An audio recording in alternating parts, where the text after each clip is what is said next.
Hello, everyone, and welcome to Slash Film Daily. Today is Monday, June 10th, 2024. On today's episode of the show, we're going to be talking about the weekend's box office numbers.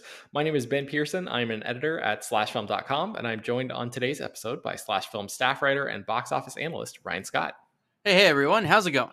All right, Ryan. Last week, we hoped against hope that when we got around to today's show, you would have some good news to share with us about the box office. And I was actually fully offline this weekend, so I have not seen any conversations at all about how things went for movies like Bad Boys for Life.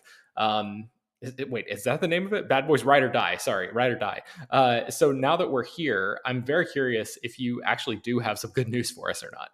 Ben, I do have some good news for you. Although I will say this has been brought up a lot, but I think if they knew for sure they were going to make 4 Bad Boys movies, they probably would have named the fourth one Bad Boys for Life. But they didn't know for sure.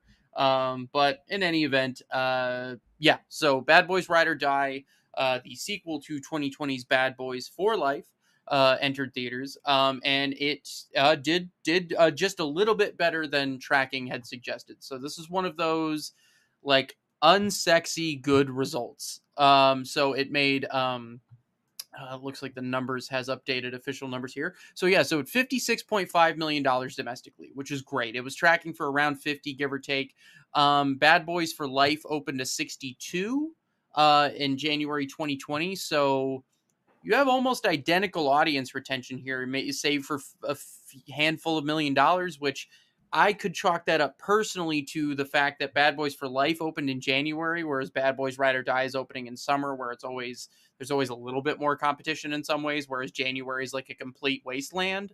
Mhm. Plus there was that whole Bad Boys for Life was the first time the franchise has been back in like 17 years, and the beginning of 2020 was a more promising, theatrical landscape than we exist in now. All of this to say that the $5 or $6 million that Bad Boys Ride or Die is missing compared to the previous entry is negligible. It's, an almost identical opening, which is great.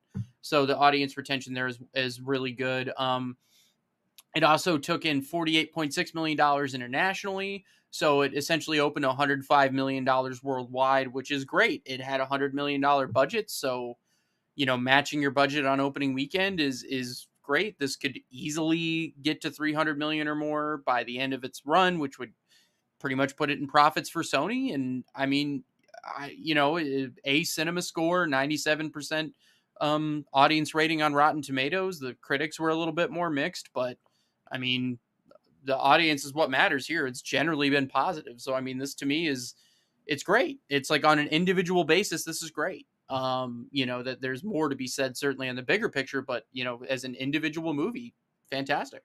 Yeah, I've not seen Ride or Die. I did not see Bad Boys for Life either. So I guess I've only seen half of the Bad Boys franchise so far. But yeah, everything that I saw just anecdotally was people being like, "Hey, this is fun. This is like a good time at the movies." So that's the kind of thing that we want to be seeing these days. But Right. um, And I think what it really was is someone who saw Bad Boys for Life was one of the last movies they saw in theaters before the pandemic. And also worth noting, Bad Boys for Life by default ended up being the biggest American movie of 2020 just because theaters shut down, whatever else. But it was a really big hit. And yeah, I think that audience retention was more like, hey, I want to see another one of these, with an older Marcus and an older Mike and some of these new characters. And I think what Sony wisely did was marketed this one as not like some legacy sequel, not as some franchise expansion, not as some of the things we so often see. They were just like, it is another Bad Boys movie. Did you like that last Bad Boys movie? Because guess what? This is another Bad Boys movie. Like, mhm. they were really, really straightforward about it. And I think that actually helped a lot. It wasn't some part one or part two thing. It wasn't some big mystery that was going to be like left out of the marketing. It just was really selling exactly what it was. And I think that there's probably a lesson there, but that was Yeah. one of my bigger takeaways. Yeah, you mentioned there being a lot to say, sort of in the grander picture of everything, and I guess living up to our promise that we established last week. Why don't you run through the top 10 at the box office right up here, sort of close to the top of the show? Indeed, I will. So let's go over it. Bad Boys, a Ride or Die, as mentioned, took the number one spot with a $56.5 million domestic haul. The Garfield movie staying very strong at number two, dropping just 29% with $10 million. If John Krasinski's animated live action hybrid held on to the number three spot with another $8 million, dropping just 24%. The Watchers, Warner Brothers' new horror movie, opened at number 4 with a $7 million haul. Kingdom of the Planet of the Apes came in at number 5 with a $5.4 million haul, dropping just 40% in its fifth weekend. Furiosa, a Mad Max saga, plummeted another 61% with $4.2 million and lost 880 screens in the process. It is heading into life support mode. The Fall Guy, still holding somewhat strong despite being on VOD, coming in at number 7 with $2.7 million, dropping 36% in its sixth weekend. And in the 8 and 9 spots, respectively, we have the re-releases of The Lord of the Rings, The Fellowship in the Ring, and The Lord of the Rings, The Two Towers, taking in $2.4 million and $1.9 million. That was through Fathom Events. And then rounding out the top 10, we have The Strangers Chapter 1 with $1.8 million, despite the fact that just hit VOD as well. So that is your top 10, ladies and gentlemen. Okay, so what takeaways do you have from the performance of some of these movies, or maybe some of the placement of these movies on this list? Well, let's go top down. So my biggest thing right now is the Garfield movie. There was that seemed a little disappointing. Its domestic opening against Furiosa, the Memorial Day weekend, was really bad, so it sort of colored this movie a little incorrectly, but this movie's holding like gangbusters. And look, right now it is at $192.7 million worldwide against a $60 million budget. It's going to easily, I mean, it's essentially already in profits, and it could get somewhere closer to 300 million than 200 million by the end of it. I'm not saying it will touch 300 million, but I'm saying the final number might be closer to. So Sony held the number 2 spots this weekend with reasonably budgeted, audience-friendly films. And I think one of my biggest things is that there was a lot of discussion about, oh, is Will Smith still a movie star after? I don't want to even talk about the slap. The court of public opinion has weighed in, and Will Smith is still very much a movie star. But another thing, for as much as people are a little, in our circle, seem to be tired of it, Chris Pratt is a huge movie star, and there's no denying that. The man is huge added value to anything he touches, as evidenced by how well this Garfield movie is holding. General public loves the guy. And I think that, we've talked a little bit about certain movie stars that weirdly don't seem to justify their status based on the numbers. Chris Pratt is a guy who the numbers support he is a movie star. So, that kind of fascinates me. Yeah, it's interesting because we were talking about how that movie did not really come strong out of the gate, and I think a lot of folks were wondering if like his like iron grasp on that sort of stardom, and especially like the kid-friendly stardom, was maybe starting to slip a little bit. But it seems like the way the movie is, I guess, holding over the course of these weeks now seems to indicate that maybe there were other factors at play rather than like his stardom that were maybe keeping people away opening weekend or whatever. And now it's like, bearing out that the movie seems to be, I guess, a good investment if you want to look at it in those terms. Yeah, and that's exactly what it is. It is a good investment. Like against a $60 million budget, you're going to have a movie that let's say it gets to 250. What is that? That's more than 4 times your budget. I mean, that's all day long. Every studio is going to take that. Again, like there's bigger conversations to be made about, well, okay, how do you get a big animated movie made for $60 million? Well, you're probably cutting some corners somewhere. There's a reason a Pixar movie costs 200 million, but that's the world we live in. And Sony is embracing that like to make these movies work and to continue to have a business that functions, you can't spend $200 million to make the movie. Mm-hmm. You pay Chris Pratt because he gets people in the door, and that seems to be bearing out. So yeah, that's what I would say. And then the other thing I think we should probably talk about is The Watchers, because that opened this weekend. Did you get a chance to see this? Yes, BJ and I talked about it on Friday's episode of the show. We had a couple interviews with the folks behind the movie. We were both, I think, mixed on it is probably the most fair way that we could say. Like, we both thought that Shauna Night Shyamalan, the director, showed a lot of promise, but maybe like the script wasn't the strongest thing I've ever seen, to put it kindly.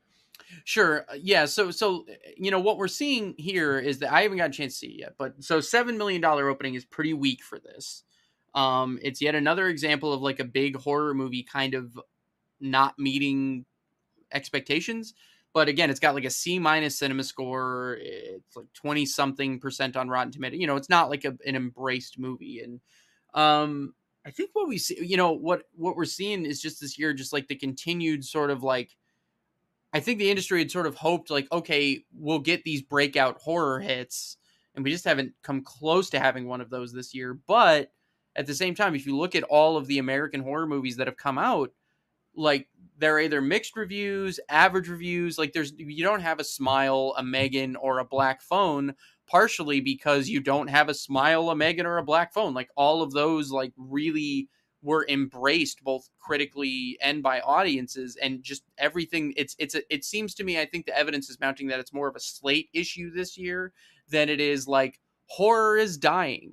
Because I think that's sort of like the narrative I've seen a little bit is that like, oh no, horror had its bubble and now that's starting to burst. And I don't think that's true. I just think it's more of a slate issue. It's Yeah. interesting to. I'm sorry to interrupt. I just like No, go ahead. because Furiosa I thought was great, and Fall Guy I thought was great. Like, I think across the board, both those movies have pretty high.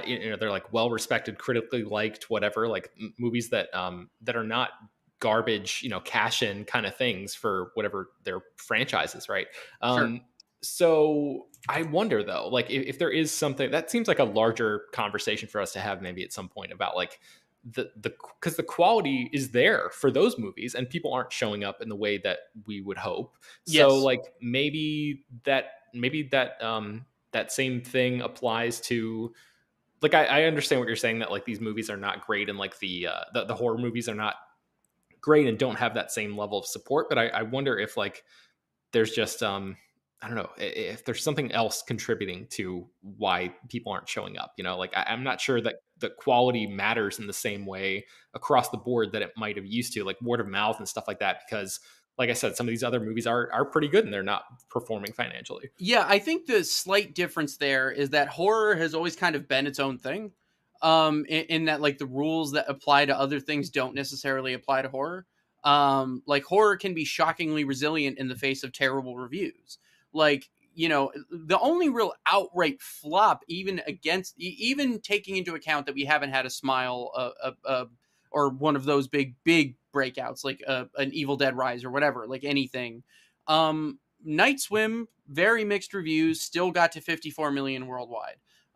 Tarot, a movie with terrible reviews, crossed $45 million this weekend. Like, these movies are shockingly resilient. The Strangers Chapter 1, very, very, very terrible reviews, probably going to touch 40 million worldwide. Like, so it's a shockingly resilient genre. And I think that what happens in those cases is like, Megan sort of became like an embraced sort of very online, like TikTok driven event. Smile just like grabbed the cultural consciousness with a great marketing campaign and then good word of mouth that followed. The Black Phone was like, hey, the dude that made Doctor Strange came back to horror and made like a straight up like crowd pleaser. And so I think that those like the reviews and word of mouth took what would have probably been a hit no matter what and then elevated it to another point. So I Hmm. think that's sort of what can happen with horror. I think the only example this year you've seen where it just didn't work no matter what was The First Omen, but that was sort of an example of here's a prequel nobody asked for. And I think what we learned there is that like the Omen franchise doesn't carry a lot of cachet. That movie still made 54 million worldwide even with that. So Yeah. I think that that's what I would say about the horror genre, having observed Yeah. this really closely in the past couple of years. But Yeah, that makes sense. And The First Omen actually is another example of like I thought that movie was pretty darn good. So the fact right, that but it, I also think that's why that made as much as it made. I yeah, think that movie would have made a couple of nickels if it hadn't been any good.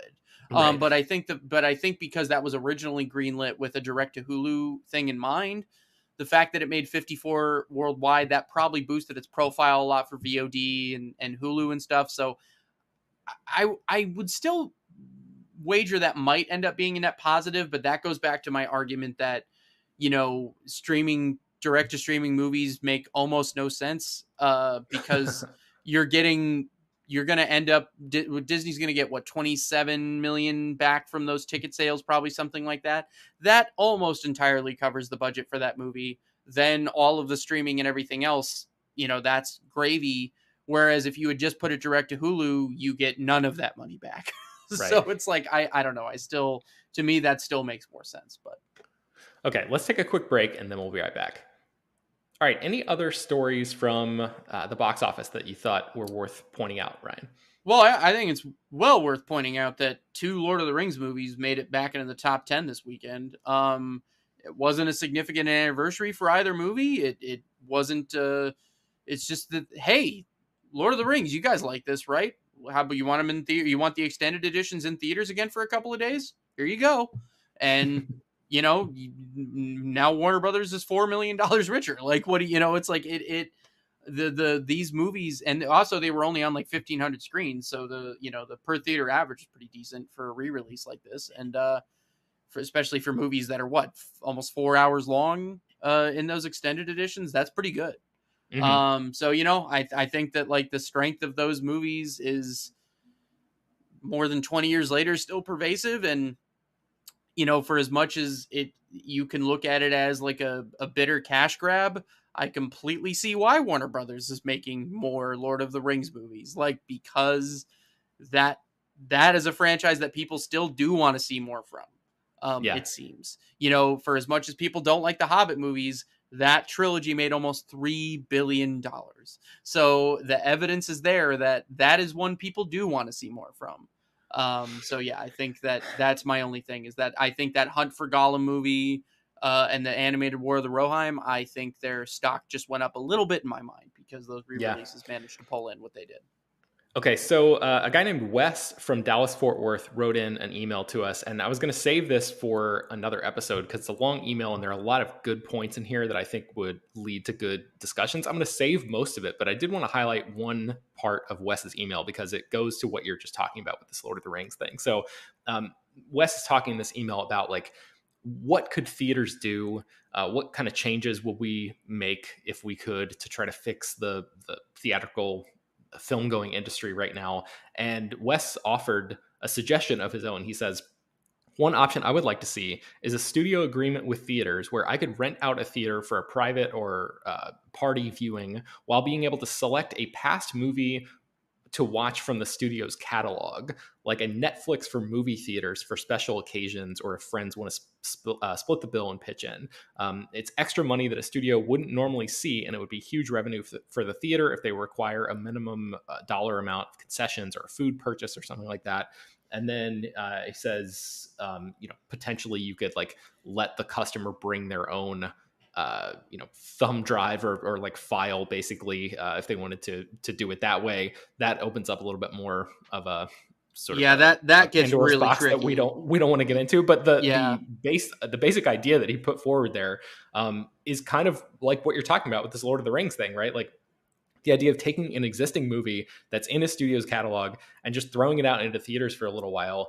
The idea of doing that kind of like on demand, almost in person on demand, like come to this theater and here, select from these 50 or 100 titles or something. Now that everything is digital and, you're not actually rolling 35 millimeter film, through a projector or whatever, that seems like maybe something that like studios might actually benefit from, like striking an agreement with theaters. I just thought it was an interesting idea that I haven't really seen before. Obviously, like especially in the pandemic, early days of the pandemic, there was like the private theater thing that you can do at your local AMC or whatever, where like you can rent out a whole theater to watch a new movie, but it's not a movie that you get to pick really. It's just kind of like, here's the options available to you for whatever's playing in our multiplex right now kind of deal. Well, I will say this is an interesting idea, but it is also one that was practiced well.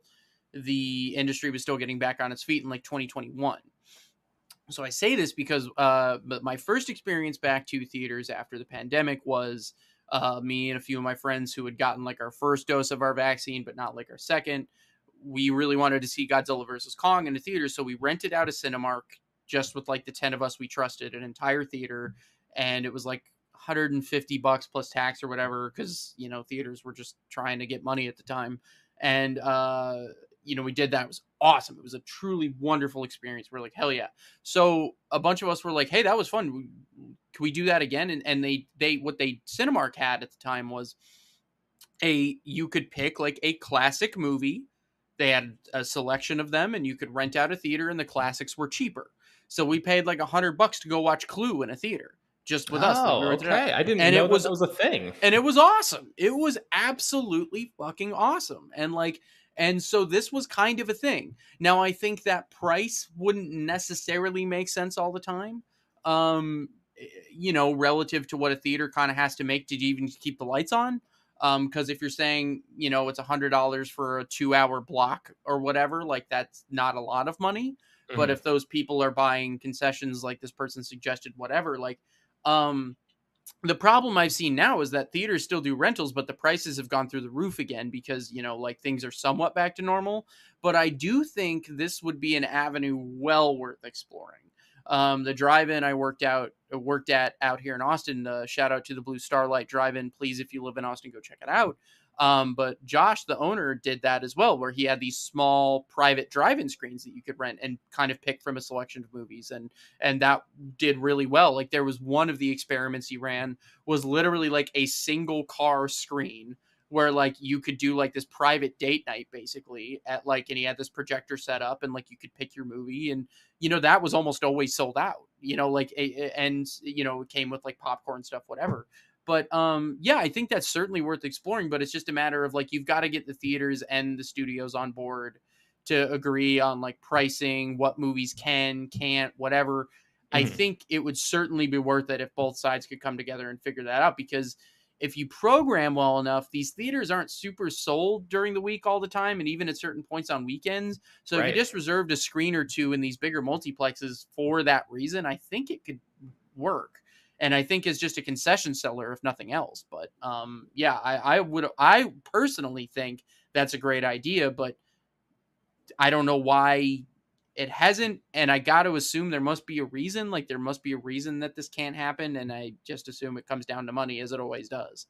Yeah, I wonder if there's something in contracts about like theatrical re-releases for certain movies mean that like different actors or producers get paid out in different ways or something like that, like certain percentages and all sorts of language that That's I'm almost not certainly a familiar with. thing. But And then it's also studios are just weird about controlling their libraries too. yeah. Like yeah, I don't know. So but I got to imagine that there's a way to make this work where like you have a rotational number of movies that just kind of get changed out at different exhibitors. And yeah, I don't know. I think that like what we've seen is the audience seems somewhat limited on paper, but the audience is there for like classic movies that people wanted, like something that you never got to see in a theater. People would like to see that in a theater. And Mhm. especially if you could sort of choose your own adventure that way, I think that'd be a way to pump some money into the business. So Yeah. if anyone at Cinemark, AMC, Regal is listening, I think that's a great idea. Not that my opinion matters, but you should listen to me and this guy who sent in that email, because I think it sounds smart. Yes, thank you But to Wes for sending that in, and hopefully we'll get a chance to address the other points that he mentioned in that email as well. yeah, thank Yeah, you, seriously Wes. though, if you are a person who is in a position of power at an exhibitor like that, write us in and let us know maybe why or why not that is a good or bad idea, or like what kind of challenges we don't know about that might Yeah. be presenting themselves or And something. That not to would be really speak for Ben, maybe we could talk about it on the podcast. yeah. If someone's in a position of power and you want to come on, hey, why not? Yeah, yeah, for sure. Okay, so let's see. Any other stories from you kind of now that you're getting into the Lord of the Rings stuff? That was sort of what the 8 and 9 slot at the Yeah, box yeah, office yeah. there. So, any other stories jump out at you that you wanted to mention? Nothing huge. Just that, it was another weekend where we failed to cross the 100 million mark total at the domestic box office, right? Like it was, another sub $100 million summer weekend, which sucks. Yeah, Yeah, so that's sort of the where you get into the macro where it's like I did have good news for you, yes, but I think the getting to the macro of it is that, like, yeah, look, a $56 million weekend does not come close to making up for the losses that the industry has suffered in the first half of this year. Mhm. So, it's another example of this movie taken on its own terms as doing well, but we're still, ticket sales are lagging like 24% behind last year still. So, it's yeah, there's still a lot of ground to make up. I don't know where that ground is going to be made up. Inside Out 2 is looking very promising opening weekend. We have Despicable Me 4 around the corner, so there's some help on the horizon for sure, but we got a lot of ground to make up. So, at Yeah, and least I think at the very least, this movie performed in line with expectations, which we can't really afford more like underperformers. So that's good at least. yeah. But Yeah, I was just gonna say, like, I think we've hopefully laid the expectations out for people to know that, like, it's extremely unlikely that that ground is actually going to be made up by the time we get to the end of 2024. So I hope that we're not trying to, set people up for failure or something, like, who are no, no, listening to this from afar and wondering how things are going to go. Like, I feel like the narrative has been pretty well established that this year at the movies is going to be behind last year in terms of the gross or whatever there's the no total question we're gross is. not getting to Um, 9 billion domestic this year, but yeah, I guess what I'd like to see is by the end of it, that number not being 24% behind. Maybe we can make right. up some. That's what I'm getting at. Is like, Yes, can we swing the pendulum a little bit the other way? Like, that would be 100%. nice. If we could maybe get that number down to like 10% or something, that would be nice. But Yeah. Speaking of listener emails, I wanted to mention one more. Dan from Helensburgh, Australia wrote in, "Hey, Ben and crew, I'm a big fan of the show. I thought Red Letter Media's piece on cinema attendance was very well done. It talks about many of the same issues you and Ryan have spoken about in your show, as well as offering some new opinions. I thought it might spur some interesting conversations." I apologize to Dan. Neither Ryan nor I had a chance to watch this video, which is an hour long, but I did link to it in the show notes, this Red Letter Media piece. So if anybody out there listening has been interested in some of the stuff that we've been talking about in the past couple weeks, especially in terms of like performance and how that could impact, theaters closing and all that kind of stuff, check out this video. I plan to watch it at some point, but yeah, just an hour long video was like a little much for me to try to squeeze in before we started recording today. So, okay, any other things that I wanted to talk about with you, Ryan? I'm trying to think. Oh, yes, I wanted to mention you have a column on slashfilm.com called Tales from the Box Office. I think we've alluded to it. We've mentioned a few of your columns on different episodes, but I don't know if I've laid it out quite in these terms. But if people who are listening to this, we've gotten so many emails, Ryan, people being like, I love Ryan, he's great. Like, I love the box office analysis, that kind of stuff. If people are just listening to the show and not going to slashfilm.com, go to slashfilm.com and read, especially Ryan's Tales from the Box Office columns, which publish every Saturday. And this most recent one, I just wanted to tee you up to tell me a little bit about that, because two very, very important movies debuted on the same day in the 80s. And you wrote an anniversary piece about that in your latest column. I did, yeah. So one thing I think that, like, I write a lot about the things we specifically talk about on the podcast. So like the weekly box office stuff. But I do think the thing with Tales from the Box Office is it's my baby. For one, I love it, but it's stuff that we don't talk about on the show. Like, and so what it often is tied to an anniversary of thing or something that came out recently. So my most recent edition, as Ben said, is the headline is 40 years ago, two stone cold 80s classics ruled the box office at the same time. And for those of you who don't know, Ghostbusters and Gremlins, against all logic, opened on the same exact day 40 years ago. It was and yet they both were gigantic hits. And outside of Barbenheimer, that doesn't really happen. That goes against the current logic we have. And so I sort of looked at this as like, how did this happen? Why did it happen? Why doesn't that happen now? And I sort of break all this stuff down very thoroughly and sort of give like a bit of a historical account of this thing with a little bit of what we can learn from whatever the thing it is that I'm looking at that week. So if you don't read that and you like my box office stuff, I think not to sort of be whatever about it, but I think it's the best thing that I do. It's my favorite thing that I do. And I think that if you like this box office stuff, that would be something, to check out for sure. So. Yes. So I'm going to put a link to the most recent column in the show notes for this episode, so you can find it very easily there. But as always, we just encourage people to go to slashfilm.com. Like the podcast is an extra thing. Like the site is where all of the real stuff lives. And that's kind of like how we uh, make money and survive and like keep the show alive, right? So like Yeah, we make. and if you guys, like, as I mentioned, that column is my baby, and as the editors know and probably like privately get annoyed about, like every Friday I'm pulling my hair out getting that thing pulled together at the last second, and like I'm always like, why do I do this? Nobody's begging me to do this. I hate this, and then like once it's done, I love it. So like just like please justify my insanity and read the column. It would Yeah, mean a lot to that's me. you just described like the process of writing anything for me, right? Is like, why am I doing this? And then once it's done, I'm like, thank God that actually turned out Yeah, I okay. can So crank out like a news piece without like really pulling my hair out too much, yeah. but like Tales from the Box Office, I put in so much like, and I put in more work than anyone asked me to do. Like it's just like it's all me, and but like only because I just want it to exist. So like I have to do it, and yeah. So like if you could just read it a little bit, that would make me so happy. Excellent. All right. Well, that's going to do it for today's show. You can find more about all the stories that we mentioned on the show at slashfilm.com. I will link to a few of them in the show notes as well. Slash Film Daily is published every weekday, bringing you the most exciting news from the world of movies and TV, as well as deeper dives into the great features you can find on the site.